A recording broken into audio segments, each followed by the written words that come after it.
الرحیم۔ قال النبی صلی اللہ علیہ وسلم خیرکم من تعلم القرآن وعلمہ۔ صدر محترم، اسٹیج پر رونق افروز بزرگان دین اور حاضرین جلسہ، آج کے اس محفل اور آج کے اجلاس میں میرا موضوع سخن دنیا کی سب سے پاکیزہ اور مقدس کتاب قرآن پاک ہے۔ ہمیں چڑھتے سورج کی طرح یقین ہے کہ اس کا ایک ایک حرف سچا اور صادق ہے۔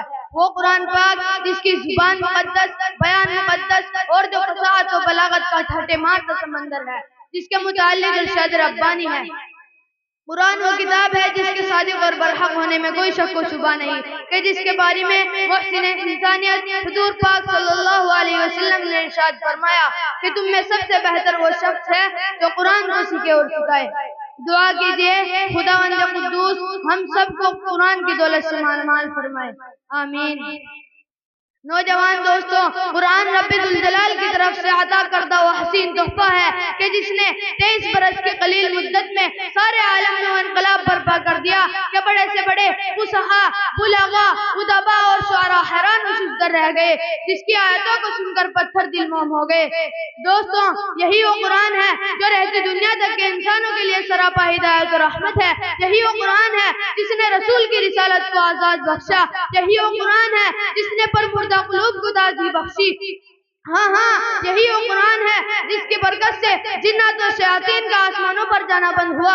یہی وہ قرآن ہے جس کی برکت سے عزت و رفعت کے شامیانے گڑ گئے۔ یہی وہ قرآن ہے جس کی بدولت محبوب حقیقی رضا نصیب ہوتی تھی۔ یہی وہ قرآن ہے جو رہتی دنیا تک کے انسانوں کے لیے سراپا ہدایت و رحمت ہے۔ یہی وہ قرآن ہے جس کی نظیر پیش کرنے سے ساری دنیا عاجز و قاصر رہی۔ یہی وہ قرآن ہے کہ یہی وہ قرآن ہے جس کا مثل پیش کرنے سے عرب کے فصیح و بلیغ زبان دانی کا دعویٰ کرنے والوں نے گھٹنے ٹیک دیے۔ یہی وہ قرآن ہے جو ضلالت و گمراہی کے دلدل میں پھنسی انسانیت کو رشد و ہدایت کا پیغام سنایا۔ یہی وہ قرآن ہے جس کی عبادت کا وعدہ خود خالق کائنات نے فرمایا۔ یہی وہ قرآن ہے جس نے ذہنی قوتوں کو جلال بخشا۔ یہی وہ قرآن ہے جس کی برکت سے اجڑے چمن میں بہار پیدا ہوئی۔ محترم حضرات، آج کے اس نازک دور میں قرآن پاک کو فضول سمجھا جاتا ہے، اس کے الفاظ رٹنے کو حماقت بتلایا جاتا ہے، کہا جاتا ہے کہ اس کا رٹنا اور بے سمجھے پڑھنا بے سود ہے۔ قرآن پاک کے بارے میں ہمارا خیال کہ جس کے بارے میں محسن انسانیت حضور پاک صلی اللہ علیہ وسلم نے ارشاد فرمایا اقرأ وارتقِ ورتل كما كنت ترتل في الدنيا فإن منزلك عند آخر آیت وتقرؤها۔ قیامت کے دن حافظ قرآن سے کہا جائے گا کہ قرآن پڑھتا جا اور جنت کے درجوں پر چڑھتا جا، اور ٹھہر ٹھہر کر پڑھ جیسا کہ تو دنیا میں ٹھہر ٹھہر کر پڑھا کرتا تھا، بس تیرا مقام اور ٹھکانہ وہی ہے جہاں آخری آیت تک پہنچے۔ دوستوں، قرآن رب کائنات کا عظیم اور مقدس کلام ہے، اور کیوں نہ ہو، جبکہ اس کا اتارنے والا بھی امین، جس کے ذریعے اتارا گیا وہ بھی امین، جس ذات پر نازل ہوا وہ بھی امین، جس مقام پر نازل ہوا وہ بھی امین، جس مہینے میں نازل ہوا وہ تمام مہینوں سے افضل، اور جس رات میں نازل ہوا وہ 1000 مہینوں سے بہتر ہے۔ دوستوں، اللہ کا مقدس اور پاکیزہ کلام تمام کلاموں سے افضل اور برتر ہے۔ قرآن پاک کو اللہ کو قرآن پاک پر ایسی فضیلت ہے کہ جیسے خود حق تعالی شانہ کو تمام مخلوق پر۔ اللہ کا دلارا خدا کا پیارا نبی ارشاد فرماتا ہے کہ جس نے قرآن پڑھا اور اس پر عمل کیا، اس کے والدین کو کل قیامت کے دن سورج سے بھی زیادہ روشن تاج پہنایا جائے گا۔ غور کرنے کا مقام ہے کہ جب والدین کو اس گراں قدر انعام سے نوازا جائے گا تو خود پڑھنے والے کے مقام مرتبے کا کیا عالم ہوگا۔ دوستوں، قرآن وہ عظیم برکت اور سعادت ہے جو روح خداوندی، معدانی حیات اور سرچشمہ زندگی ہے۔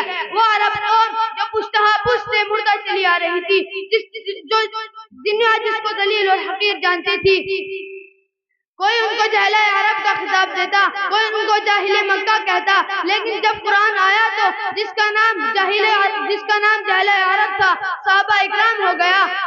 جس زمانے کو نفرت سے یاد کیا جاتا تھا اس کو رضی اللہ عنہ کا اعزاز ملا۔